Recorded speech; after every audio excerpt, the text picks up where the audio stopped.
Coming up next, the Bookening reads Martin Dressler by Stephen Millhauser, A novel by The Tale of an American Dreamer. Coming up next. A novel by A Tale of an American Dreamer? What the world? I don't know. Jake's eating his microphone. What are you talking about? There is madness.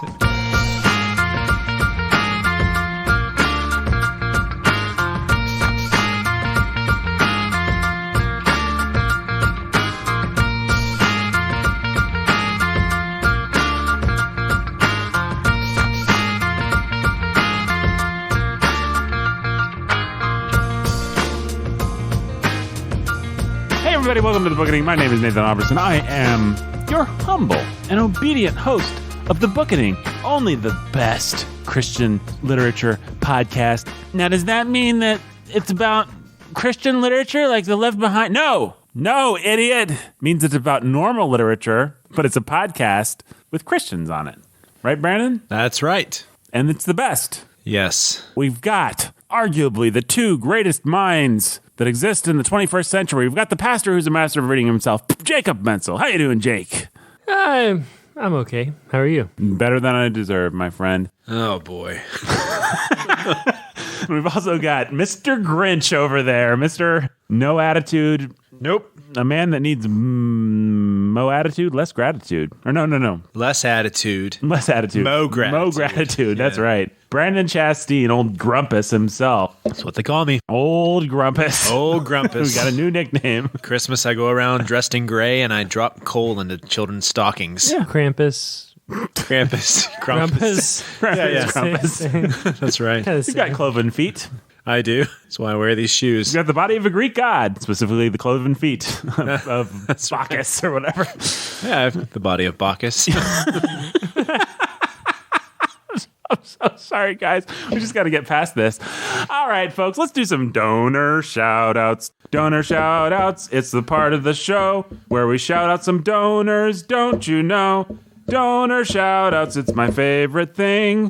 Donor shout-outs, it makes me sing. Our donors, they give me money. Our donors, I call them honey. Our donors, they are funny. Why would you give money to the Bookening?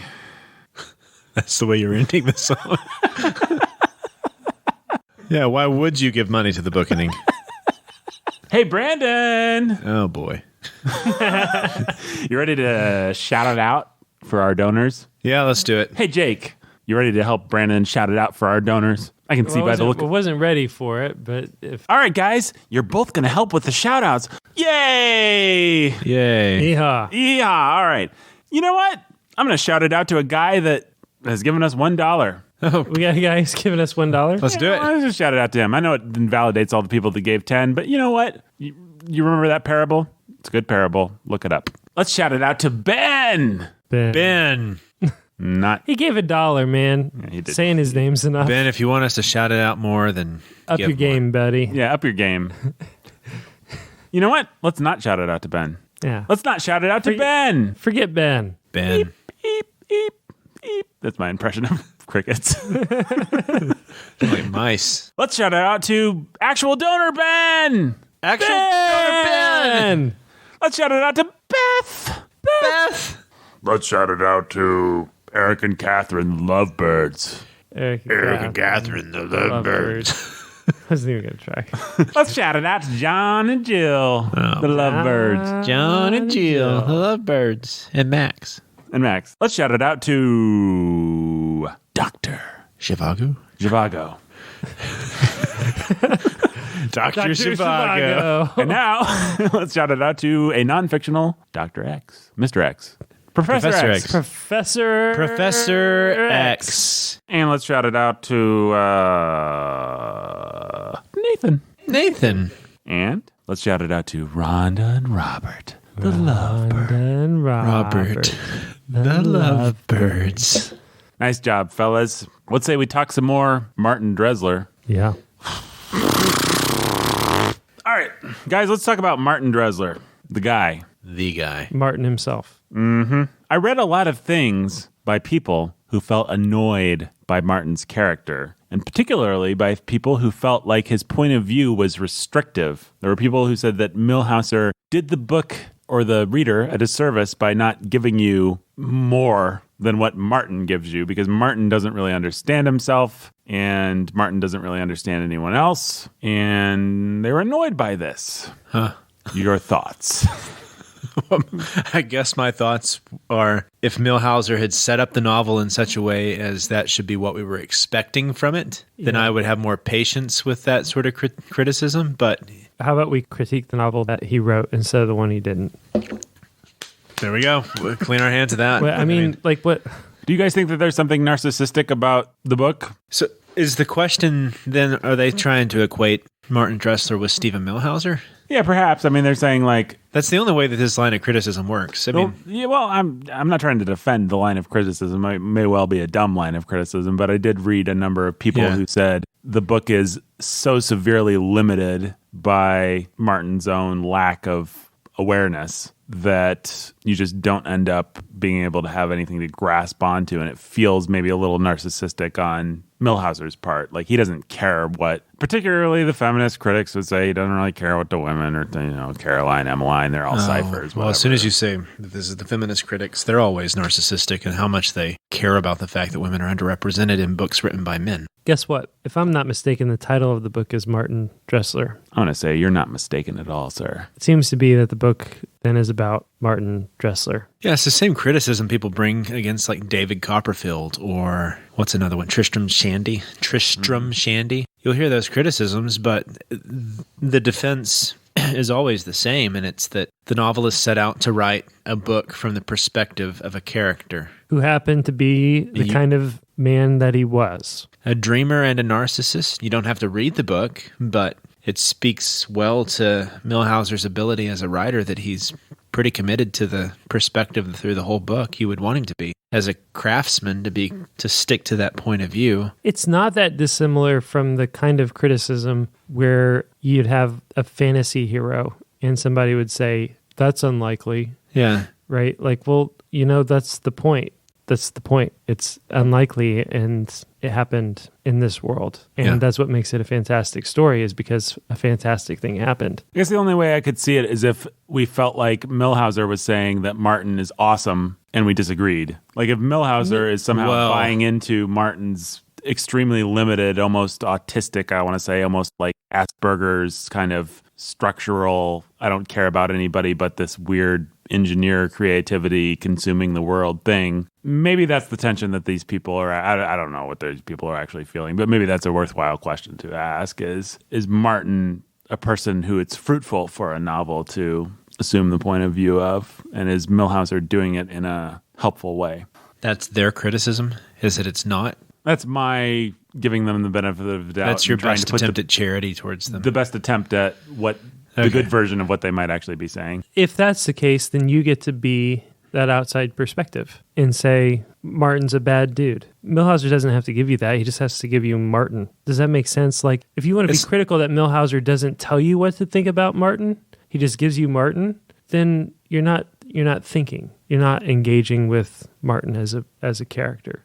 It's like a book, Lolita, which is, that has a whole history behind it. But Humbert, you're not really supposed to admire Humbert, but the book is from his perspective. Right. And you can ask the question whether or not the book Lolita should have ever been written in the first place. That's a different question. Right. Right. I agree with that. So I think it's a different question as to whether or not Martin Dressler is the kind of character we should care about or want to read from his perspective. And that's a question as to whether or not the book is getting towards anything that we should value, right? Well, what's the answer to that question? What's the answer to that question? Yeah, just moving on to that question. Yeah, I think that this book gets to something that we should value. Which is what? Yeah, so the point of the book... Give us a thesis statement. We can work backwards from it. So the thesis statement of the book is that your attempt to make sense of and contain the world with any system that you create yourself is going to fail. And that the best thing you can do is to be at peace with your limitations and to live in the world as a limited human being. I think that's kind of the end point. Jake, agree, disagree, crossfire. I don't know So there are two things that I see going on. One is the struggle of an American to realize the American dream, and the other is the struggle of an artist to realize his artistic vision. And what you have in Martin is somebody who has so long as he's trying to figure out and realize his vision, everybody is super interested and really cares and is invested. And when he's finally able to do it, to get there, nobody cares. And so then it leaves open the question, it creates these questions of, okay, so is it really somebody's artistic vision that's compelling, or is it them being in the process of trying to realize it? Is it the American dream itself that's compelling, or is the American dream something that can be realized, or is it only the striving after something that's unattainable? What happens to Martin is he actually attains it. At the end, he finally realizes the thing he's been searching for his whole life. And as he searched for it, as he's given himself to going after it, everybody's been interested and has been like, whoa, what's going on here? This guy is exceptional and he's doing exceptional things. And the instant he grasps it, well, he's arrived. Nobody cares about that. So I think, so much of the point for Milhauser is that kind of postmodern, it's about the journey, not the destination kind of thing. Like the destination is actually kind of lame when you get there. Right. But when you're on the journey, everybody's on a journey, and so everybody can enter into the journey because they're all striving after something that's unattainable. They want somebody to follow that they feel like is ahead of them. And so that's what made Martin interesting early on. When Martin finally realized that, it was like, oh, this is it. This is your idea of the world. What you were saying, Brandon, the striving for the world within the world, like that's it. Like that's all it actually is. Well, it's actually kind of lame in the end. And, and then Martin has this moment, at the end where he's going to look at it and he's going to say, well, you know what? I can accept that this vision sucks because nobody liked it. Or I can say, you know what? I did it my way. I realized my vision, and not many people get to do that. And it's too bad that nobody liked it. I sure did. And that's the route he takes. I think Milhauser's making some statements about artistry, about the American dream, and about contentment for sure. Whether or not we buy into all of them is another question, but I do think that there's some real truth to when you think of musical artists, for instance. What is compelling about them? It is that they're the most compelling artists are always young, or almost always younger, and it's because they're trying to figure something out. They're going somewhere, and whenever they think they've arrived or they've landed at or realized the thing that they've been striving for, they become uninteresting. You're talking about Bob Dylan now, right? Yeah, I'm talking it's like, about, who cares that Bob Dylan's coming through town next month? Right. I'm not going to spend $50 to go see him. Well, what Dylan realized early on, why Dylan became so timeless for so long, he resisted, I think intuitively, every box. Mm-hmm. When everybody thought he was going to be the perfect protest singer who was going to replace Woody Guthrie, he went electric and he wrote nonsense songs. And when everybody thought he was this like transcendent poet, he became a Christian. Right.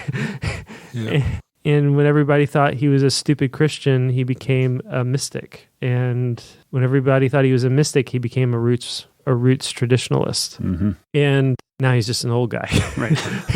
Who does whatever he feels like. Sort of earned the right. He's earned the right, and he just, you should care about what I do and say, because I'm Bob Dylan. But, bands go stale when they sort of like figure out the thing that they think they like and that makes them great, and they just try to repeat it. Bands that don't go stale are bands that are reinventing themselves. They're still the Beatles, but they're constantly reinventing themselves and figuring out what that means and where to take it. And then they die at the right time. And then they die. Or the Radiohead, stupid punk garage band becomes this thing that is in motion. And that's compelling. Where are they going to end up? And where are they taking you? Yeah. Writers are the same way. With each Shakespeare play, you had no idea what to expect. Right. It's not that Shakespeare has figured out how to be the perfect Shakespeare. It's that Shakespeare is always doing something new, and he's pushing up against his limits, and he's trying something different. And you just want to know. You want to see where the guy who's on fire is going to go next. And this is why I think that actually, it's not true. It's not always true. Maybe it's been historically true. This is why Christians make the best artists, or should. Because Christians have a destination, and they're never going to arrive. And that destination is holiness. Yeah. It's sanctification. And so there's a place we're going, and we're going to God. That's interesting and compelling. And it's going to look different for different people. And it's going to look different in each new iteration. But it's never going to be boring. And if it is, it's because you're not going to God. You're doing something You're wrong. going somewhere else. I think that Milhauser is, by the end of this, he's trying to expose or show something of the reality of that. What's the word I'm looking for? You can't quite grasp the intangibility. Yeah, you just Unattainable. unattainable, unrealizable Yeah.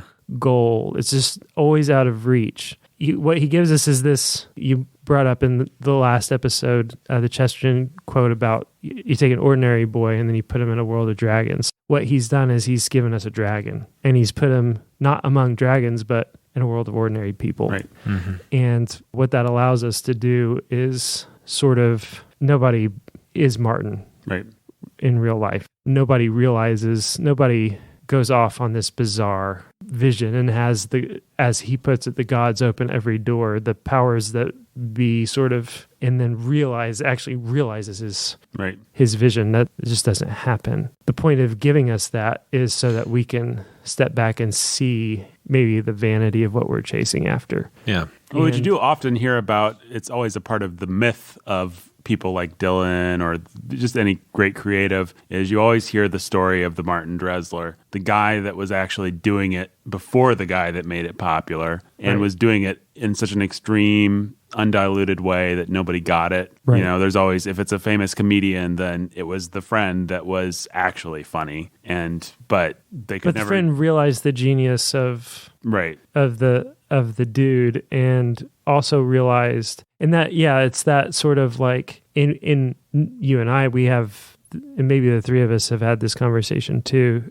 about there is always that avant-garde crazy genius who is untethered in some way, and he goes off, and there's some kernel of real genius in what he's, or maybe it's not, maybe it's all pure genius, but it's so genius that he's operating on another plane or another level, and he's not able to to connect with people. Well, there's part of me that resists mythologizing those people. It's like, if you can't actually find a way to make it work for real people, then you're not a genius, you're a madman. And right. You haven't actually done your job, and you haven't actually been diligent or humble or had any of the real qualities that an actual creative should have. And right, which is why we're actually right to lionize the guy who's able to look at the madman and see the genius in what he's doing, see what he's missing, like overshooting, and turn around and package it in a way that actually connects with real people. And that's where I find myself maybe disagreeing with Milhauser. Like, I don't know if what he wants to say is that he wants to be very sentimental about the fact that the world rejected Martin. Like, wouldn't it be great? Yeah, of course Martin failed, but wouldn't it be great if he didn't? You know, there's kind of that pathos. Instead, what happened is, like, what would really happen is somebody bought his restaurant chain and realized that restaurant chains were a really awesome thing and turned them into something like cool McDonald's. for everybody. McDonald's. And if you want to pretend like this is a historical document, then you can say Walt Disney came along and he gave us Disney World. Yeah. I mean, there's a way to do what Martin wanted to do and do it such that people want to pay for it, enjoy it, and get a lot of pleasure out of it, and get a lot of inspiration out of it and wonder, and not be a weirdo about it. Yeah, and this is the fight that artists have all the time. It's like, well, everybody hates every artist hates Walt Disney for Disneyfying everything. It's an actual word that people use, the Disneyfication of our culture, the Disneyfication of this, but the fact is, Walt Disney is a genius, and he's left a legacy of genius behind, and what that genius is taking all kinds of things and packaging them in a way that everybody will love. And you can call that lowest common denominator, but there's some real genius that goes into making that kind of lowest common denominator that is missing. It's why My Soul Among Lions is folk music. Whatever the shortcomings of My Soul Among Lions may be, there's an idea, and the idea is that the actual best kind of settings of the Psalms should be catchy and singable and relatable to normal people, and not so high on the shelf that you have to go to Friday night psalm sings for months before you can start to be able to participate in singing the Psalms. That's really weak.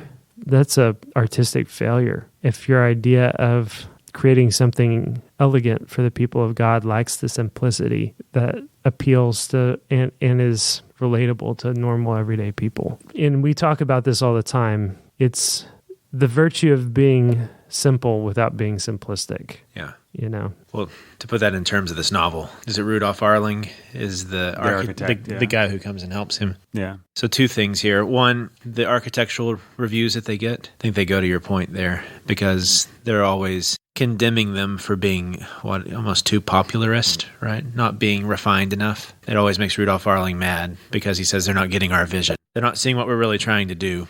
So in other words, they're not appealing to the high class, the guys who are supposed to be the keepers of what's good and beautiful. And so I do think that there's definitely that point in the novel that's coming out. Also is the fact that I found it interesting that Martin Dressler, he's not really a businessman. He's more of a creative. Yeah. He has to go to the businessmen to get the money. And so and to come up with the plans and to make sure the schematics work. And that's right, yeah. Make sure that the electricity is going to be run properly. And and so that's why I keep thinking of him as an artist more than he's as an artist who just entrepreneur. happened to get the CEO position of a big corporation that was able to build these big hotels. But it's like, what drives him is it's not making money. It's like, even when he's at the hotel, he's super attuned to things that are going to make people feel uncomfortable. Yeah. Things that are going to make...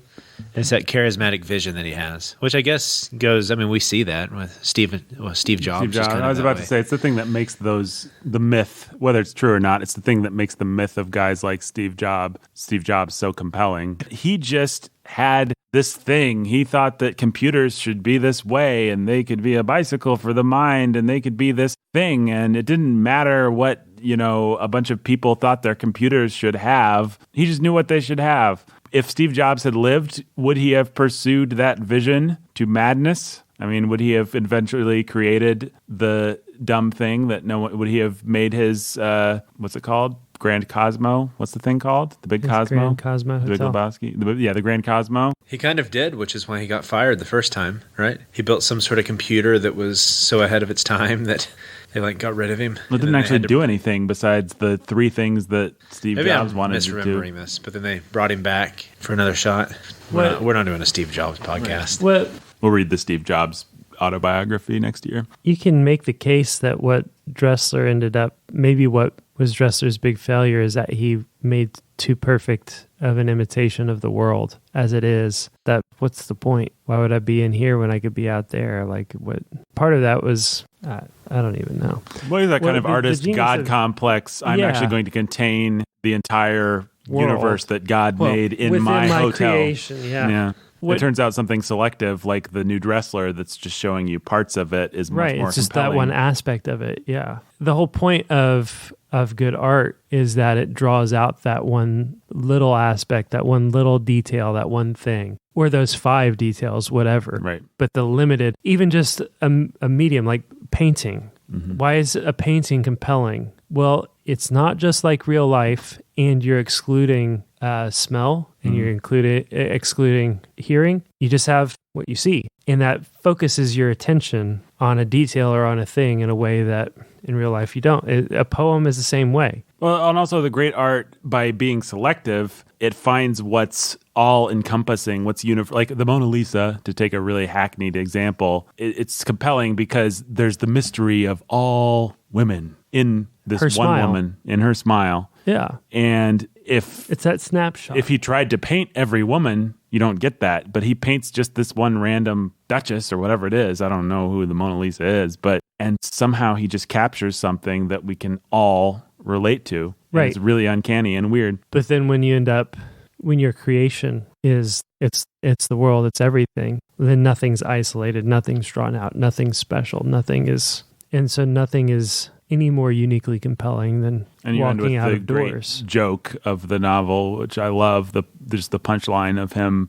hiring actors to actually play Real the people people. and then hiring someone To play himself. and to just wander around appreciating everything. It's just like the ultimate exercise in pointless God complex narcissism. In that sense, it is a fun metaphor for what a lot of people criticize, at least realist literature, for being is what's the point? if it's not going to have some fun adventure or some entertaining aspect to it, why should I care? And so that's a lot of the criticism I hear when people like think about War and Peace. Mm-hmm. Like, what's fun about War and Peace? Why shouldn't I just go read a historical novel about the period? Right. Or first-hand accounts of what happened? Because Tolstoy has built a world in that book that's just a perfect snapshot of Russia in 1812. Right. And so why should they care? They could just go read histories and get the same information. I think you see Milhauser reflecting on that aspect of art that the artist creates, but a lot of people they're not going to get it. Right. They're going to see it as well. So what? I guess I should ask the dumb question that I think in last episode I said I was going to ask, which is, you think that, and I know we can't really answer this question, and I don't. Stephen Milhauser, if you're listening, I have no idea what you're trying to do with this novel. I really don't care. Just as a point of interest, what does it feel like Stephen Milhauser is doing with this novel? Is this autobiography? Does this feel like he's saying, I'd love to capture everything with my art and I can't, and it frustrates me, and I wish that everybody thought I was Walt Disney, but instead I'm Stephen Milhauser, and yeah, sure, I win a Pulitzer, but I wasn't expecting to when I wrote this, and nobody cares, and you're all dumb and I'm awesome? Is there that chip on the shoulder in here somewhere, or is he evincing some humility about it? I mean, I thought that it's a really tough question. Martin himself, I think, has a kind of sweetness and humility in how he just sort of accepts and embraces. Yeah, the last page of the book is really beautiful, actually, and unexpected, I think. Yeah, but is it pompous for Milhauser to paint that picture of himself? Right. If that's what he's doing, then the answer might be yes. I'm not quite sure what to think about that. About the ending? Well, see, he gives us, I think Dressler ends up being pretty heroic in his sort of like existential resignation. Yeah. His he was in no hurry. He was the knight of infinite resignation or whatever. I love that little, it's a beautiful phrase. He had dreamed the wrong dream, and that was okay. Like, he understood. Yeah. It's a wrong dream. The world doesn't want this dream, but it was my dream, and it's pretty cool that I got to do it. I found a quote by Milhauser where he says that he likes the idea of starting with something ordinary and then pushing and pushing to see what happens. Mm-hmm. And so that's kind of what happens with That's what Martin Dressler. Doing. He starts with something ordinary, a guy who just wants to start a business, and he pushes and pushes to see what happens. And so if there is any metaphor for the artistic life, I think that it's an extreme. Mm-hmm. Like, this is what someone who's just completely crazily committed to realism would do. And it's not supposed to actually be a reflection of what Milhauser wants with his art. And where Dressler ends might be a reflection of where Milhauser thinks an artist should be, which is you're resigned to living in the world, and you're in no hurry, and you're observing what's around you. Instead of trying to contain it all in a world, you're more like a camera. You're an observer of what's actually just around you. Yeah. I actually think Milhauser does pull it off. Like, he doesn't, whether he has a chip on his shoulder or not, you don't actually end up feeling like he does. At least I didn't feel that way. I don't think he has a chip on his shoulder. It is a beautiful ending. It's not the ending that I expected. I actually did expect a big, grand self-destruction of some type. I did too, yeah. And he's moving in that direction when he hires the actors, and it's just like... But then he's just... what he gives them is liberation. He's free, right? Yeah. And it's a really nice feeling. He really captures that walking out into the sunlight for the first time in a long time feeling that you have when you're sick or whatever, and just like, oh, this is what grass smells like. That's nice. Oh, there's some boys playing ball. That's nice. He really captures that. Yeah, it was unexpected. I think there are two ways you could look at it. One, at least he didn't end committing suicide and killing himself, which is where I thought it was probably going. Two, it is reflective of just this postmodern malaise with this is where you're going to end up, and the best you can do is just accept it. In other words, the author doesn't put any crisis in here. He doesn't escalate things into like any sort of moral tension like you'll have with Tolstoy or someone like that, where he's not shaping the world in such a way as to force it to a moral crisis. Does that make sense? Yeah, totally. Yeah. And authors can use that sort of their ability to drive something towards that where the character finally hits up against their reckoning to make their point. So, I don't know. You could see this as a very postmodern way of just, you don't get a reckoning like that, and the best you can do is just to come to terms with it. It reminds me a lot of this movie I just watched called Patterson. Have you heard of it? I've heard the name. I forget what it is. It's a Jim Jarmusch movie about this poet in the Brooklyn, it's some working class town, and he drives a bus. And the movie just follows him day by day. And that's the whole point of the movie, is just to watch this guy just kind of observe his life as he struggles to write poetry and also be a bus driver. There's no point beyond that. Yeah, it's not the ending of Citizen Kane where he's in the ruins of his own self-importance and Xanadu is crumbling around him and he's dying, wishing for his past to be able to reclaim his childhood or something like. It's not. There's no grand gesture of despair or of happiness. It's just, I tried. Also, who cares about my wife? Yeah, well, I guess we should do another round of talking about Martin's sex life. It's a PG-13 episode, folks. If your kids are watching or listening, whatever it is that you do with podcasts. If you're just watching a blank screen, watching the waveforms or something, that's silly. What was the deal with...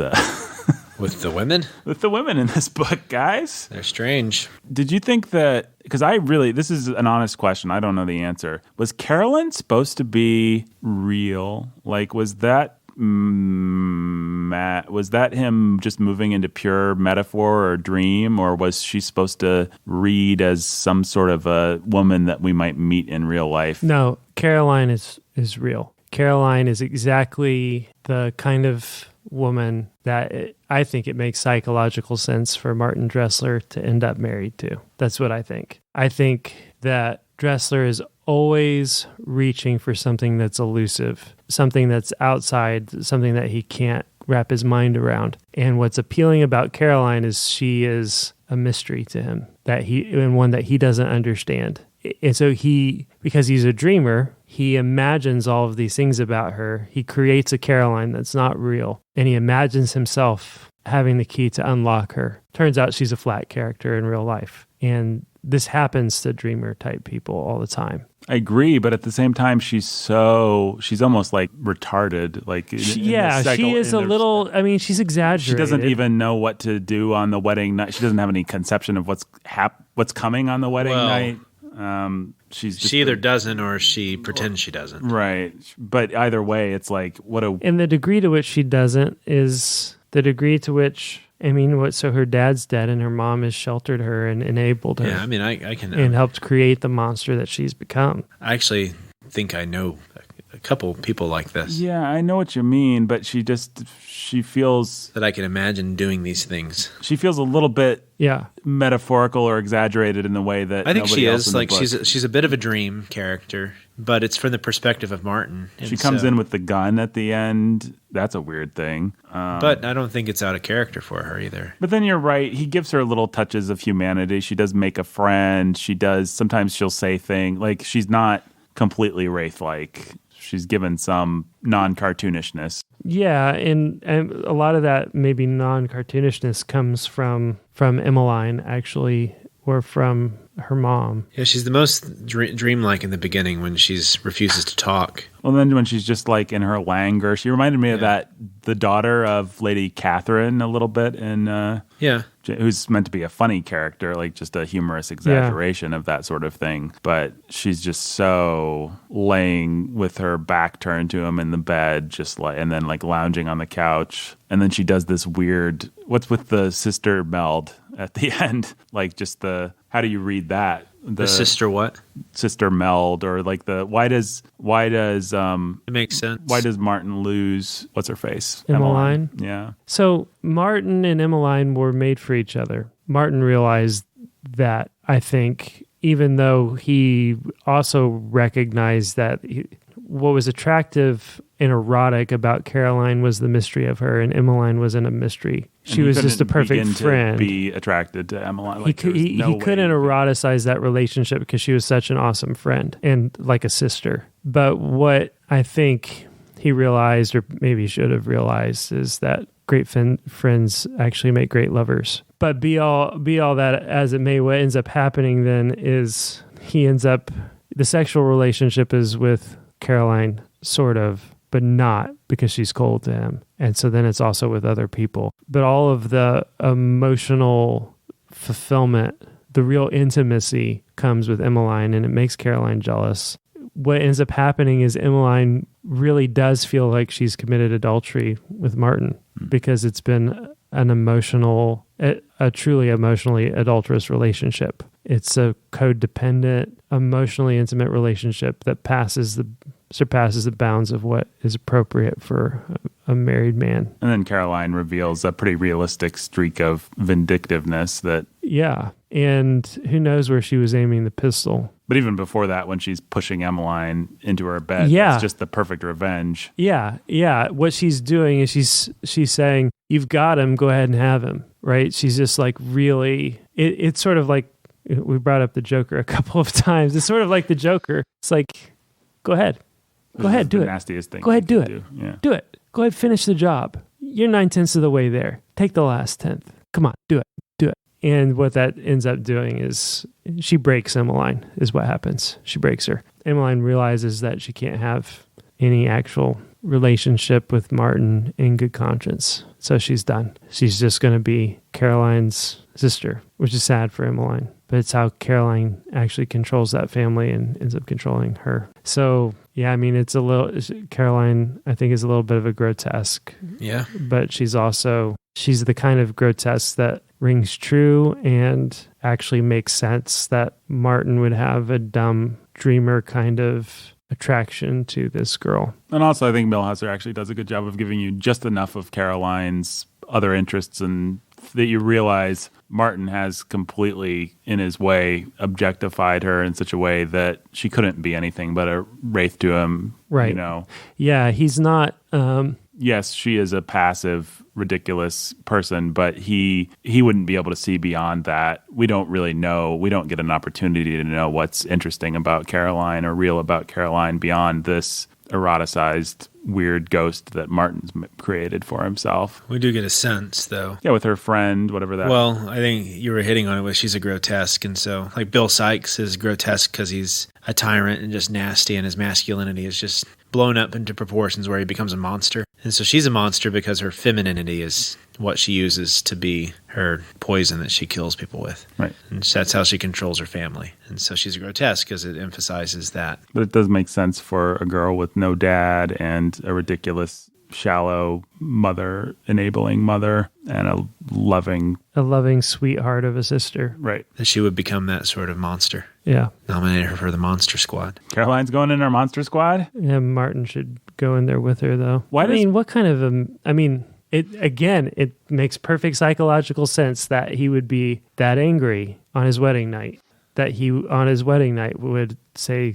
There is that, yeah. I forgot about him doing that. And go up and then decide, eventually, I'm going to quit trying. I don't even care anymore. I'm going to have the emotional relationship with Emmeline, and I'm just going to sleep with random people in my hotel for the sexual relationship, and who cares about Caroline? Did Martin's ability to be James Bond and just sleep with everybody make good sense to you guys? Yeah.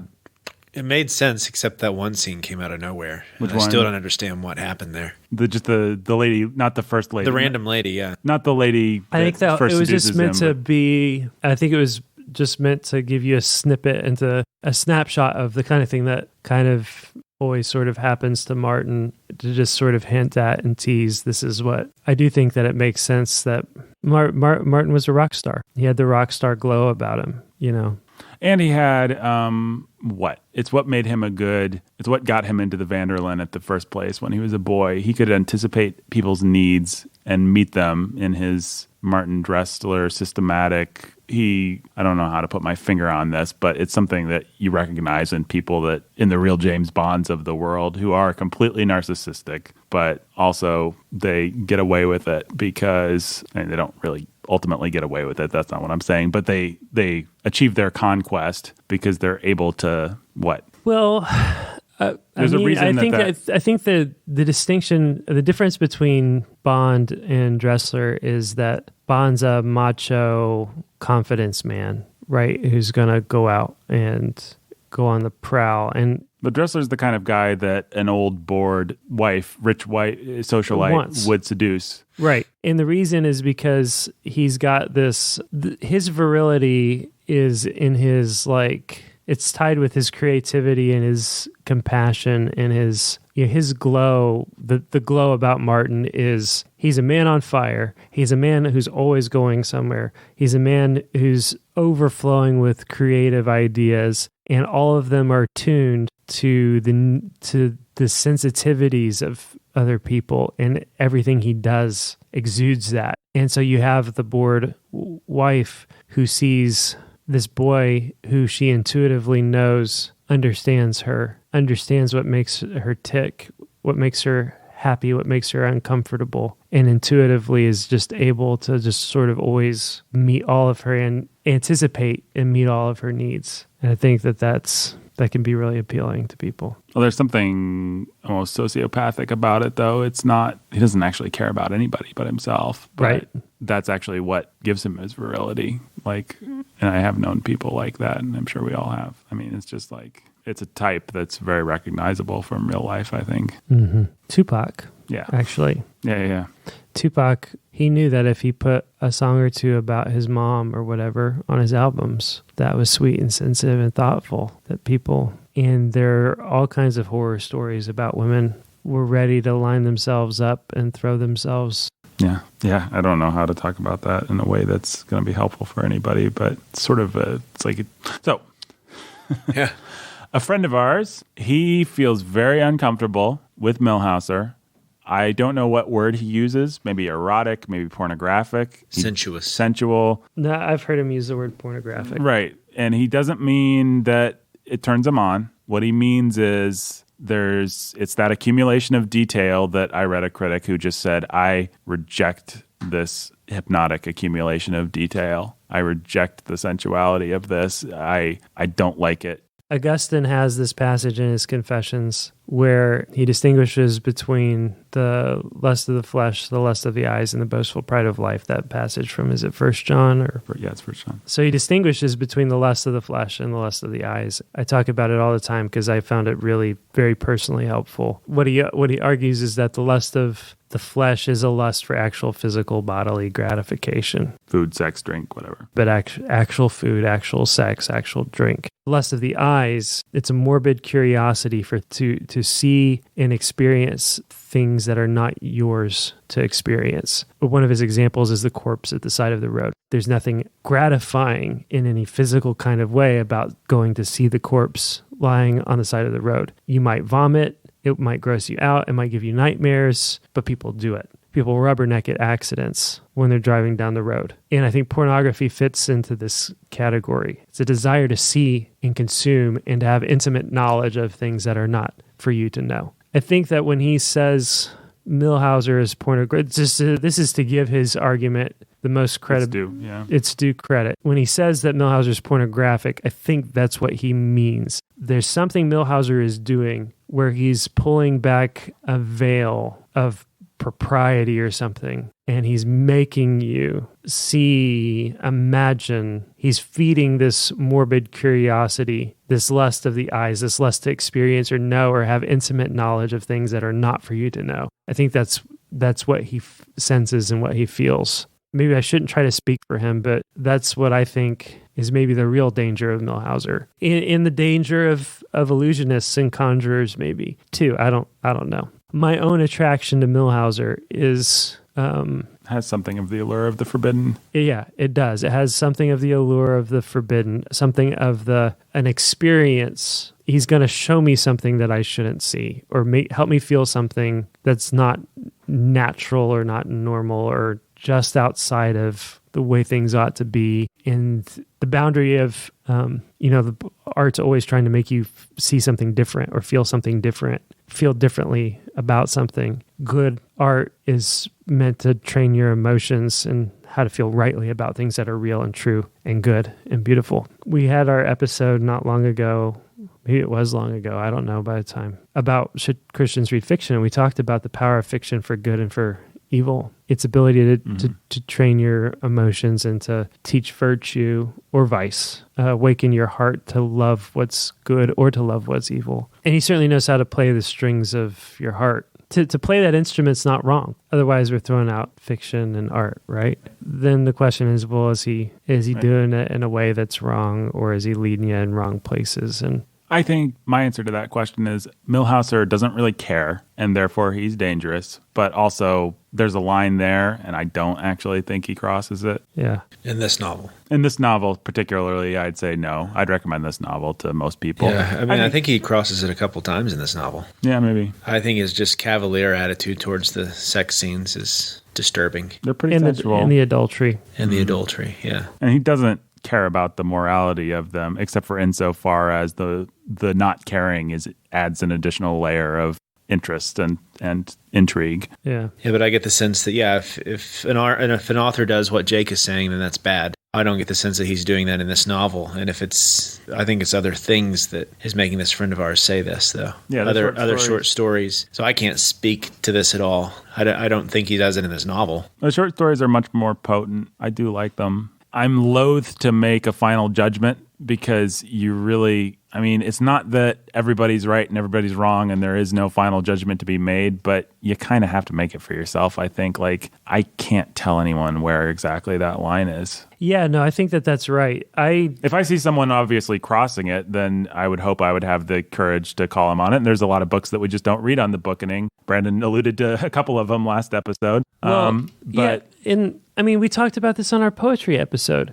Yeah. Right? There is a musician that shall not be named. That shall not be named that I feel pretty strongly I should almost never listen to. Right. And it's not because I think he's bad for everybody. I think there are some songs of his that are evil and that nobody should listen to, probably. But I wouldn't say that categorically about everything he's done. But for whatever reason, the dude can play my heart like a fiddle is almost always bad. And so I just don't listen to him. I just don't. And people ought not to be cavalier about that sort of thing. I think you ought to be able to point to a few people like that in your life that you just say, you know what, maybe it's okay for other people. Maybe it's bad for everyone. I don't know, but it's not for me. I think if you can do that, then you can feel more freedom to accept the ones where you feel some tension. Like if you're going to say you like Milhauser, then it's nice if you can say, I don't like somebody else, just as a sort of principle of life. I think it's a good practice in life to be able to point to just some lines that you draw, even if they're a little bit arbitrary or personal sometimes, just to be able to say, you know what, I'm not going to watch that. That's the corpse by the side of the road. That's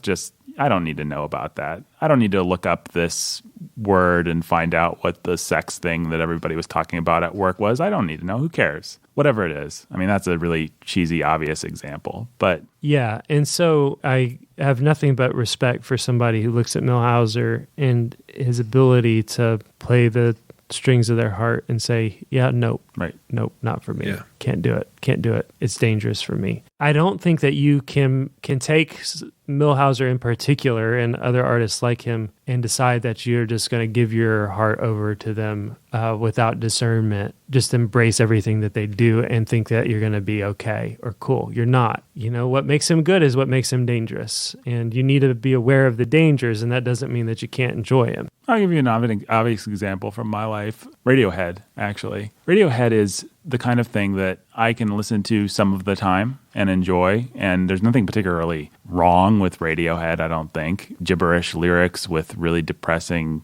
electronica music or whatever you call that stuff that they do. If I was to listen to Radiohead all the time, I would kill myself because it's really potent and it's really despairing and it's really attractive. And it's a very dark existentialist kind of... It's very dark. And it's not that they're really exactly doing anything wrong, quote unquote, that I can put my finger on. Maybe I could put my finger on it. But if somebody wants to listen to Radiohead, that's fine. If somebody wants to not say that they're terrible and they'll never listen to them, that's fine too. For me, I can listen to some Radiohead, but I also can't give myself to Radiohead undiscerningly. That's an easy example, maybe, but it's an example. The Apostle Paul in Galatians says, those who sow to the flesh reap from the flesh corruption, and those who sow to the Spirit reap life. And this is the danger that we're always running up against, whether it's the music we listen to, TV, or movies that we watch, and the books that we read. There are things to be learned and benefit to be derived from a good book and an artist who's capable of awakening thoughts or feelings in you about the world as God made it, or about yourself. That's why we love literature enough to have a show about it. But you have to have wisdom and discernment, and you have to recognize that, it's like the guy that we're always making fun of, who is like, I'm going to watch Quentin Tarantino movies so that I understand the evil of the world. Right. It's like, no, you want to feed your bloodlust and actually try reading Romans 1 and 2 and 3, and you'll have a better understanding of the evil. Or if that's too tough for you, spend a day with yourself. Right. In silence. Right. Yeah. With the music off and the TV off and your phone. You will know everything you need to know about the evil of the world. Right. Honestly. Right. But these are, I mean, I guess this is the conversation that we're always having. And the reason we have to have it again with Milhauser again is because he's just such a potent artist that you have to, Marilyn Robinson's one thing. Right. Like, blah. Who cares? Right. Yeah. For some people, though, she's not actually, probably. That's probably true. There are people who have a whole range of experiences and associations. Maybe I'm sort of thinking women here because she's a lady, even if I can make a very broad generalization. There might be people who are really attracted to things in Marilyn Robinson, to her weird existential faux Calvinist despair, in ways that just fly right over me because I'm just like, who cares? Mm-hmm. It's like someone plays a chord and it suddenly sets off a pleasure center in your brain that you didn't know you had until you just heard that melody. I mean, it's like Stephen Milhauser, for me, he just plays music that nobody else plays. And some of those pleasure centers are fine. Like, it's really painful knowing that there are really beautiful things in Gabriel Garcia Marquez, to go back to him, that I'm sad that I'll never experience again. Mm-hmm. But Gabriel Garcia Marquez is wicked. And it's also fine for listeners out there. There are some books where you should have discernment, and there's also some books where if people who have read it tell you not to read it, you just probably shouldn't do it, especially if you trust the person. Yeah. And I will, without hesitation, tell people you should not read Gabriel Garcia Marquez. It's just, you're not going to get anything out of him. I'm with you there. But there's a bit of sadness because there are moments that you wish you could go back to, but you got to mature out of it and just get over it. And you got to trust God that he created pleasure. And if you trust him and don't try and get the pleasure for yourself in the places where you think you found it, that's the God hatred that I find in myself when I can't read somebody like that. It's, this guy plays music that only I can hear and I'm not allowed to listen to it. How dare God do that to me? But it's like, whatever, dude. Just wait till heaven. I bet it'll be better. I'm just going out on a limb there. Yeah. A real risk that you just took. Right, yeah. I bet if I trust God to, sorry to be John Piper here, but if I trust God to give me ultimate pleasure and satisfaction, he'll come through and be done with worldly pleasures, however enticing they may be. And Gabriel Garcia Marquez is super enticing. He is, but to hell with him. Yeah. Yeah, to hell with him. Thanks for listening, everybody. This is the PG-13. Maybe bleep it or something. I don't know.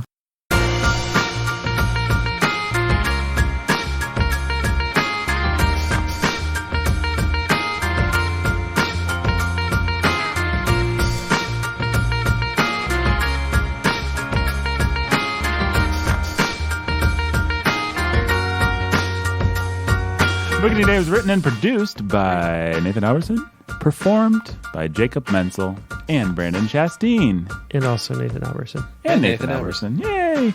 Go to patreon.com/The Bookening. Give us... We're really close to crossing that $200 mark. Yeah, help us cross that $200 mark. Well, we really need to hit that $250 mark. What happens when we get to $250? What do we get to give ourselves? Is that when we start doing an episode every week?